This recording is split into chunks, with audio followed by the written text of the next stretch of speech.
বাংলাদেশি ব্যবসায়ী ও বাণিজ্য দর্শনার্থীদের জন্য ভ্রমণের ভিসা প্রক্রিয়া আরও সহজ ও ত্বরান্বিত করার বড় উদ্যোগ নিয়েছে ঢাকায় নিযুক্ত চীনা দূতাবাস। চীনে অনুষ্ঠিত হতে যাওয়া ঐতিহ্যবাহী ১৪০তম China import and export fair বা ক্যান্টন ফেয়ারে বাংলাদেশিদের নির্বিঘ্ন অংশগ্রহণ নিশ্চিত করতেই এই বিশেষ ভিসা সুবিধা দেওয়া হচ্ছে।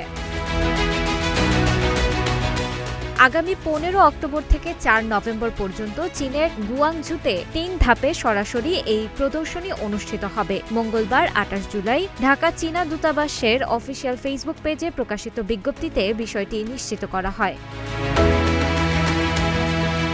দূতাবাস জানিয়েছে, ক্যান্টন ফেয়ারে অংশ নিতে ভিসা আবেদনকারীদের জন্য মূল ও আবশ্যিক নথি হিসেবে বিবেচনা করা হবে ১৪০তম ক্যান্টন ফেয়ারের অফিসিয়াল আমন্ত্রণপত্র। আবেদন প্রক্রিয়াটি আরও সহজ ও দ্রুত করতে দর্শনার্থীরা অতিরিক্ত সহায়ক নথি হিসেবে পূর্ববর্তী চীনা ভিসা, ভ্রমণের তথ্য কিংবা প্রতিষ্ঠানের গ্যারান্টিড লেটার যুক্ত করতে পারবেন।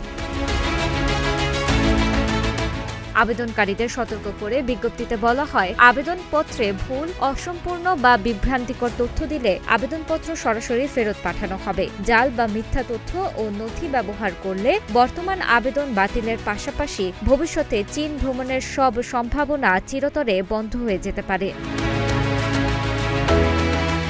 ভিসা প্রসেসিংয়ের জন্য চীনা দূতাবাস কোনো তৃতীয় পক্ষ বা ব্যক্তি প্রতিষ্ঠানকে অনুমোদন দেয়নি। ফলে নিশ্চিত ভিসা না হলে টাকা ফেরত কিংবা বিশেষ ভেতরের যোগাযোগের মতো প্রলোভনে পা না দেওয়ার জন্য কঠোর নির্দেশ দেওয়া হয়েছে। তানাজা আফরিন, গ্রিন টিভি ডিজিটাল।